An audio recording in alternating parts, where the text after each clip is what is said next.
Hello everyone, welcome back to my channel. कल हम लोगों ने स्टार्ट किया था रैपिड रिवीजन की सीरीज ओसी की। उसी के साथ हम लोग कंटिन्यू करेंगे।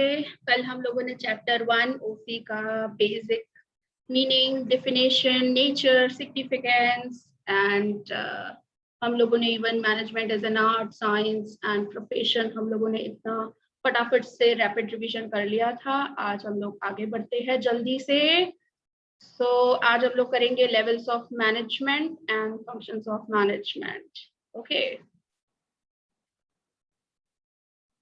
यस, यू नो, यहाँ पर जो बात की है वो जॉइंट स्टॉक कंपनी रिलेटेड बात की है, बिकॉज सोल प्रोप्राइटर पार्टनरशिप में वो लोग खुद मैनेज कर लेते हैं, लेकिन जॉइंट स्टॉक कंपनी में बहुत बड़े लेवल पर काम होता है, तो हमको एक सेपरेट टीम चाहिए होती है सेपरेट मैनेजमेंट करने के लिए। उस टीम को यहाँ पर 3 लेवल्स में डिवाइड किया गया है: top level, middle level and bottom level. Top level में सबसे पहले BOD, board of directors, then managing director, general manager, chief executive officer, और उसी के नीचे सेपरेट डिपार्टमेंट्स किए जाते हैं, और उसको नाम दिया है as a middle level management, जहाँ पर डिफरेंट डिपार्टमेंट्स हेड्स अपॉइंट करते हैं और उनका स्पेशलाइजेशन के थ्रू काम चलता है। और फिर बॉटम लेवल में सुपरवाइजर्स, फॉरमैन, वर्कर्स, जॉबर्स। हम लोग एक एक के फंक्शंस रिलेटेड पढ़ेंगे। आपको इन तीनों में से कोई ना कोई एक कंपलसरी 3 मार्क्स में आएगा ही आएगा। इट्स माय गारंटी एक्चुअली कि इन तीनों में से कोई ना कोई एक के रिलेटेड पूछते ही पूछते हैं। एक चीज मैं आप लोगों से पूछना चाहूंगी, आप मुझे कमेंट बॉक्स में जरूर बताइए कि टॉप लेवल मैनेजमेंट का दूसरा नाम क्या है, मिडिल लेवल मैनेजमेंट का दूसरा नाम क्या है, और बॉटम लेवल मैनेजमेंट का दूसरा नाम क्या है। क्योंकि 1 मार्क्स में बड़ा इंपॉर्टेंट है ये कि what is the other name of the bottom level management और मिडिल लेवल मैनेजमेंट, ऐसे सब करके पूछते हैं। और 1 मार्क में even who are included in top level, who are included in middle level, ऐसे सब चीजें करके भी पूछा जा सकता है।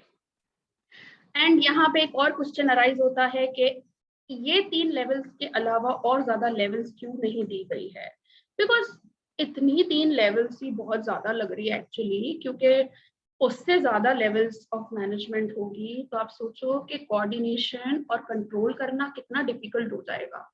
दैट इज अगर ज्यादा एक्सेसिव लेवल्स होती है तो लैकिंग हो जाएगा कोऑर्डिनेशन एंड कंट्रोल करने का।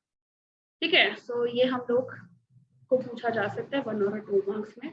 फिर हम लोग पढ़ेंगे फंक्शंस। टॉप लेवल काम क्या करता है, you know that is the main objective to decide the objectives. हाँ, main purpose, main activity is to decide the objectives, to select the CEOs, hire officers, to sanction budget of the different departments। अलग, क्योंकि इसमें क्या होता है कि अलग अलग ये लोग पार्ट देते काम। जैसे सीईओ क्या करेगा, अलग अलग डिपार्टमेंट्स को बोल देगा कि बजट बनाओ अपने अपने डिपार्टमेंट का, और फिर अपने अपने ये जो प्रोडक्शन, परचेज, फाइनेंस, ये अलग अलग डिपार्टमेंट्स बजट बनाकर सीईओ को प्रेजेंट करेंगे। सीईओ, जनरल मैनेजर्स और इनके साथ मीटिंग ऑर्गेनाइज करके जनरली क्या होगा, बजट ओवरऑल एक फाइनलाइज बजट किया जाएगा, तो वो सैंक्शन कौन करेगा, टॉप लेवल मैनेजमेंट करेगा। फिर to take care of the stakeholders means any party which is directly और indirectly related with business, either a customer और employees, government, society at large, investors, owners, these are the stakeholders of the business. So it is a responsibility of top level management to take care of these stakeholders. Then to take strategic decisions. Strategic decisions means long-term decisions. Next आ जाता है to analyse and resolve the complex problems. फटाफट जो भी, मतलब ऐसा नहीं है कि बहुत छोटी छोटी प्रॉब्लम्स को सॉल्व करना है, यहाँ पे कोई कॉम्प्लेक्स, भाई स्ट्राइक ऑफ एम्प्लॉयज हो जाता है अचानक से, और कुछ बड़ा सा कुछ धमाका ऐसा कोई प्रॉब्लम अराइज हो जाती है बिजनेस के अंदर, तो टॉप लेवल सॉल्व करता है, अदरवाइज बॉटम लेवल या मिडिल लेवल तक सॉल्व हो जाता है ज्यादातर। And to do functions like distribution of profit और रीइन्वेस्टमेंट ऑफ प्रॉफिट, कि भाई प्रॉफिट को कैसे डिस्ट्रीब्यूट करे, डिविडेंड कितना दे, क्या करे। So these are some functions of the top level management and this can be asked in 3 marks. ठीक है, so आपको basic introduction top level management के अंदर कौन कौन इंक्लूडेड होता है, then what is other name of top level management and what are the functions of top level management, इतनी चीज आप 3 मार्क्स में लिख सकते हो।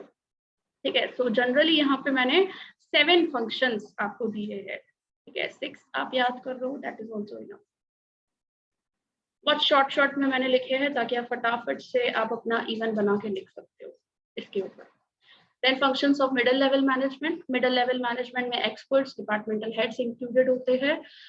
अदर नेम क्या है तो प्लीज मुझे बताइएगा कमेंट सेक्शन में। और मिडिल लेवल को even link between top level and bottom level भी कहा जाता है, बिकॉज यू नो बीच का हिस्सा है, बॉटम से जो भी भाई रिपोर्ट्स आएंगी वो टॉप तक जाएगी, और टॉप जो ऑर्डर करेगा, जो इंस्ट्रक्शंस करेगा, वो मिडिल लेवल को बॉटम लेवल से काम करवाना है।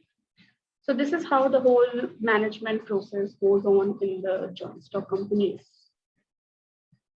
So first क्या जाता है, काम क्या है middle level management का? To follow the orders and instructions given by top level management, to prepare the budget by each। हमने ऊपर ही पढ़ा था कि बजट बनाने का काम अलग अलग डिपार्टमेंट्स का है, लेकिन उसको सैंक्शन करने का काम टॉप लेवल का है, राइट। सो जो ऑर्डर्स इंस्ट्रक्शन टॉप लेवल ने दिए उसको फॉलो अप करना, budget banana, to take necessary steps for maintaining efficiency and effectiveness of each department। हर एक डिपार्टमेंट में सही तरीके से काम चल रहा है नहीं चल रहा है उसके रिलेटेड सोचना, स्टेप्स उठाना, प्लानिंग करना। देन इवन सब डिविजन्स होते हैं इन्हीं के अंदर, भाई जैसे सेल्स है तो एडवर्टीजमेंट अलग बना दिया, देन पब्लिसिटी रिलेटेड, या फिर से फॉर एग्जांपल स्टॉक कैसे मेंटेन करना है, क्या करना है, सप्लाई कैसे हुआ, तो ऐसे डिफरेंट सब डिविजन्स हो सकते हैं, तो कैसे उनको उसके ऊपर फोकसिंग करना। Then help the top level management and policy making decision. Even middle level management भी एक्सपर्ट्स होते हैं, वो लोग भी अच्छे क्वालिफाइड एक्सपीरियंस लोग होते हैं उस लेवल पर भी, तो वो लोग इवन पॉलिसी जब भी बनाई जाती है कंपनीज में प्लानिंग करने के टाइम पे, तो टॉप लेवल को मदद करते हैं। फिर आ जाता है टू बूस्ट द मोरल अपने एम्प्लॉइज का मोरल, उनका मोटिवेशन, उनका एंथुसियाज्म मेंटेन करना, बूस्ट अप करना। कभी भी कुछ भी ऐसा डाउन भाई फील हो रहा है एम्प्लॉइज को या क्या, तो it is the role of the middle level management. And lastly that is coordinate with other departments. So it is a basic function because coordination is must। Coordination ऊपर से नीचे चाहिए, कोऑर्डिनेशन बिटवीन डिपार्टमेंटल हेड्स चाहिए, मतलब everywhere in every activity we need coordination. Okay, फिर आ जाते हैं functions of bottom level management.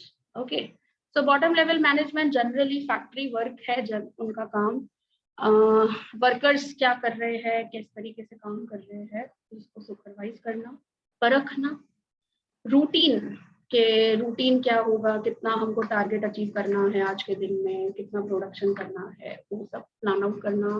Perform the functions like layout, maintenance and design of the machinery. भाई मशीनरी की डिजाइन कैसे होगी, उनका मेंटेनेंस, रिपेयरिंग देखना, उनका डिजाइन कैसे होगा, क्या होगा, वो सब चीजें, बिकॉज उनका ही काम है एक्चुअली फैक्ट्री वर्क पूरा। फिर make arrangement of necessary equipments and raw materials. तो टाइमली, ऐसा नहीं है कि रॉ मटेरियल खत्म हो गया फिर हम लोग फोन लगाएंगे सप्लायर को रॉ मटेरियल चाहिए भाई, ऐसा नहीं होता है। फटाफट से भाई पहले ही उनकी प्लानिंग तैयार होनी चाहिए, पहले ही उनके पास रॉ मटेरियल और जो भी उनको नेसेसरी इक्विपमेंट्स वगैरह की नीड होती है वो तैयार होनी चाहिए पहले से ही।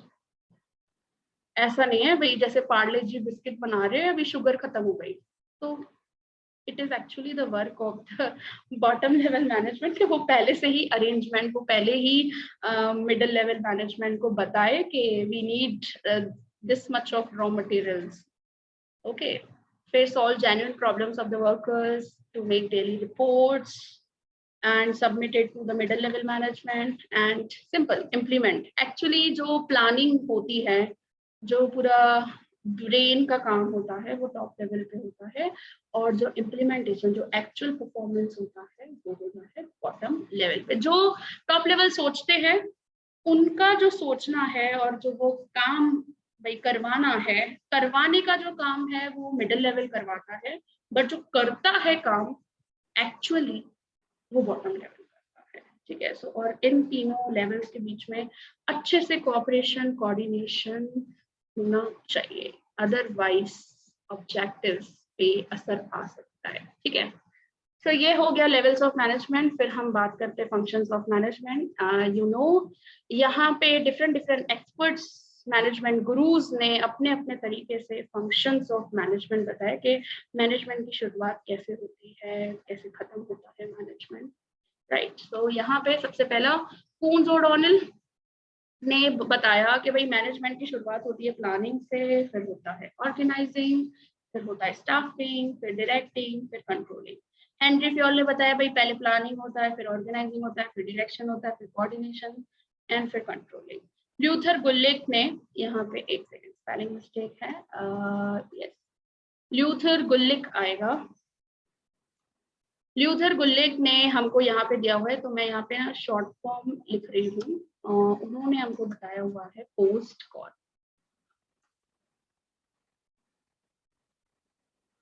पी से प्लानिंग, ओ से ऑर्गेनाइजिंग, एस से स्टाफिंग, सी ओ से कोऑर्डिनेशन, आर से रिपोर्टिंग, एक सेकेंड इधर डायरेक्टिंग नहीं आएगा, कोऑर्डिनेशन आएगा, यस कोऑर्डिनेशन, R से reporting and fifth number that is budgeting. Okay, planning, organising, staffing, coordination, reporting and budgeting. Post, एक सेकेंड पोस्ट द, हाँ हाँ हाँ हाँ सॉरी सॉरी सॉरी, स्टाफिंग के बाद इवन फिर फोर्थ नंबर पे आएगा डायरेक्शन, हाँ डायरेक्टिंग।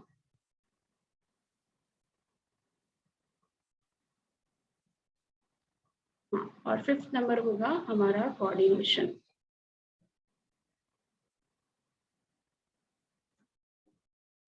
ठीक है, सिक्स्थ हमारा होगा reporting and seventh budgeting. Total 7 चीजें उन्होंने बताई हुई है।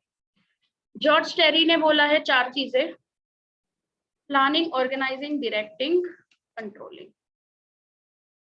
ठीक है, और पीटर एफ ड्रकर ने तो भाई एक अलग ही बताया हुआ है, that is managing a man, managing a business, managing a work, managing a managers. सब चीजें मैनेज करो, समझे। तो इस तरीके से फंक्शंस ऑफ मैनेजमेंट बताया हुआ है अलग अलग। तो ये 1 मार्क में आपसे पूछ सकते हैं कि कून्स और डॉडल ने क्या सीरीज बताई है, हेनरी फ्योल ने क्या बताया हुआ है, because you know management is a process. ऐसा नहीं है कि पहले ऑर्गेनाइजिंग कर दिया, पहले डायरेक्टिंग कर दिया, ऐसा नहीं होता है। हमेशा स्टार्टिंग प्लानिंग से होती है, देन स्टेप बाय स्टेप उनको आगे जाना पड़ता है, ऑर्गेनाइजिंग होता है, फिर स्टाफिंग, डायरेक्टिंग, कंट्रोलिंग। और आपको जो इस चैप्टर में बताया वो कून्स और डॉनेल के अकॉर्डिंग बताया हुआ है, और एक एक्स्ट्रा बताया है दैट इज कोऑर्डिनेशन। ठीक है, अभी हम लोग बात करें प्लानिंग की। यस, सो शॉर्ट में फटाफट से मैंने सब चीजें लिखी हुई है। Planning, what is planning? Planning को हम लोग ब्रेन ऑफ बिजनेस बोलते हैं, that is the first step of management, it's a primary function. What do you mean by planning? So planning means future forethought in present. It is based for all other managerial functions because you know के सारा का सारा जितने भी बाकी के काम होंगे वो किसके ऊपर भाई कैसे होंगे, जब प्लानिंग होगी। So that is why इसको बोला जाता है base for all other managerial function. और इसकी मीनिंग लिखी हुई है प्लानिंग की, in advance it should be considered who will do what. This is a meaning, हाँ, this is the proper meaning of planning.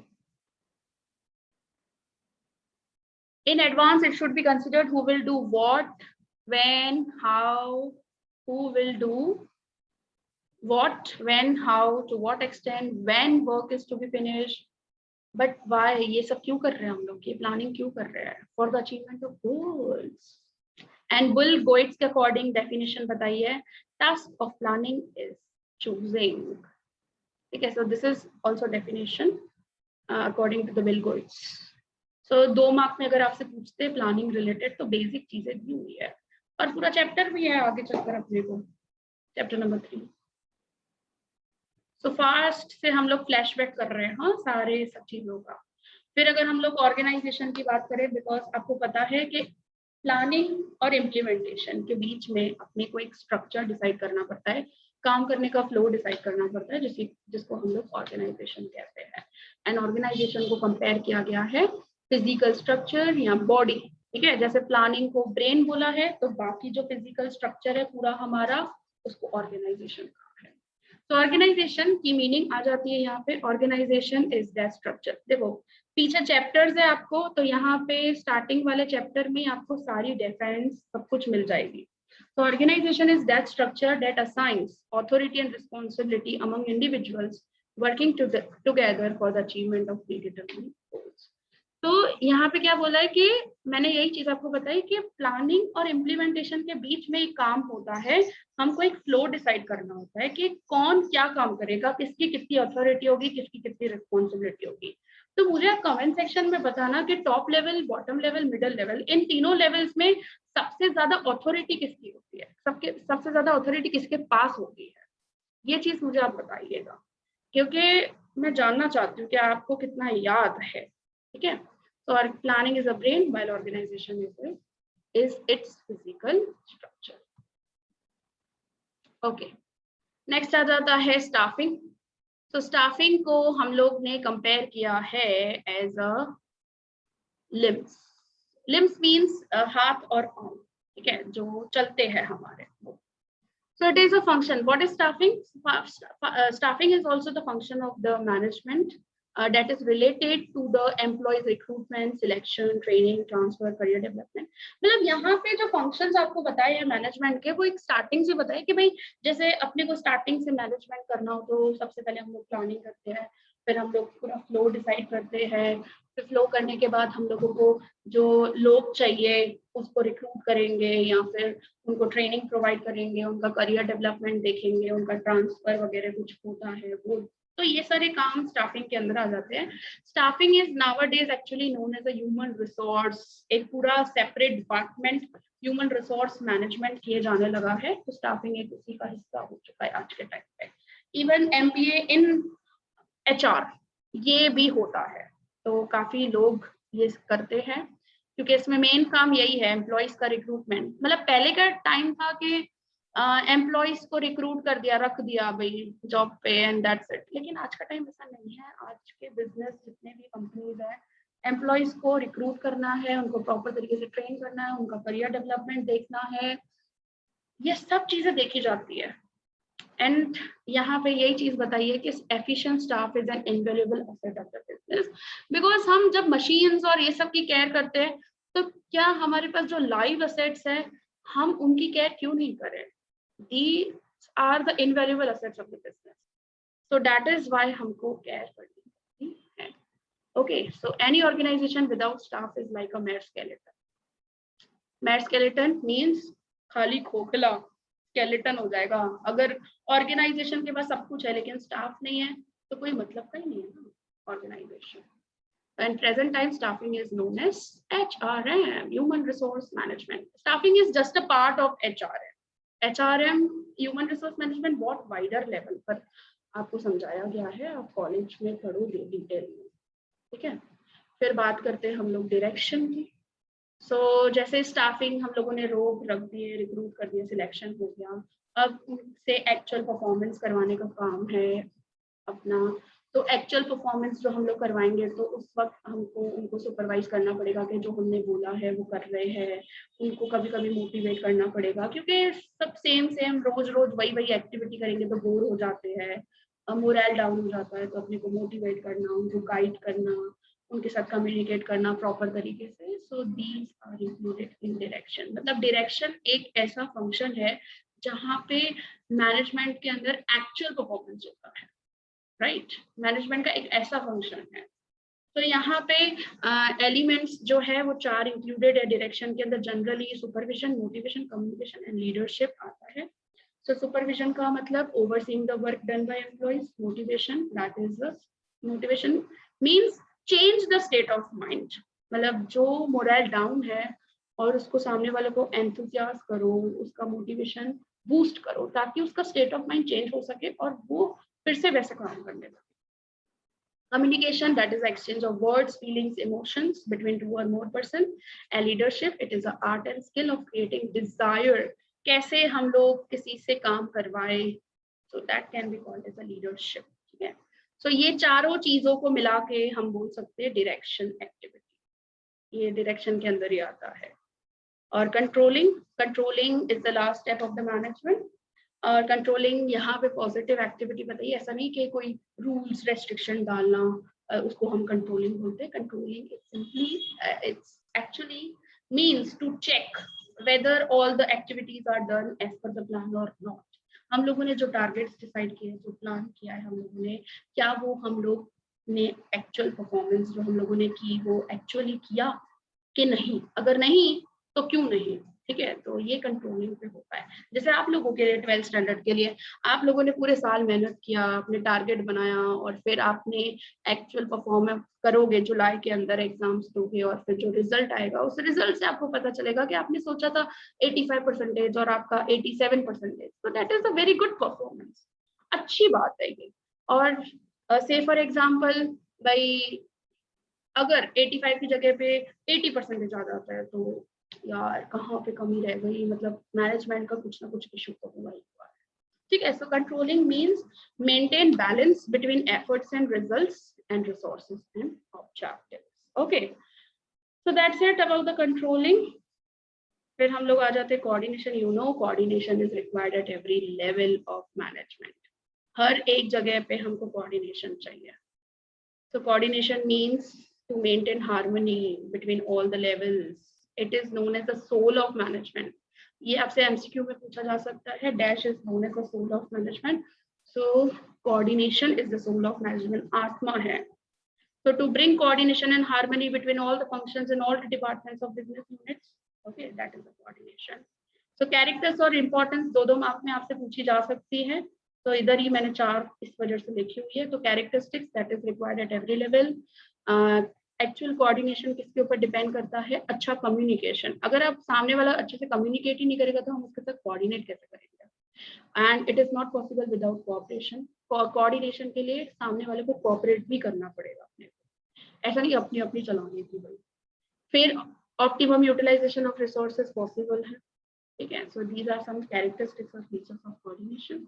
और इम्पोर्टेंस भाई, अगर हम कोऑर्डिनेशन होगा बिजनेस के अंदर, अच्छे से सब काम हो रहा है, हार्मनी बनी रहेगी, ऑब्जेक्टिव्स अचीव हो जाएंगे और कम क्या बोलते हैं अपने डुप्लीकेशन नहीं होगा, does not leave the work incomplete, and सारे फंक्शंस जितने भी ऊपर के फंक्शंस है, स्टाफिंग, डायरेक्शन, सब चीजें अच्छे से होगी, इफेक्टिव हो जाएगी. Okay, so that's it about today. Please everyone like, share and subscribe. ज्यादा से ज्यादा फैलाओ, ज्यादा से ज्यादा अच्छे से रिविजन करो. आप लोग, आपके लिए ही है ये चीज. Okay, so thank you everyone.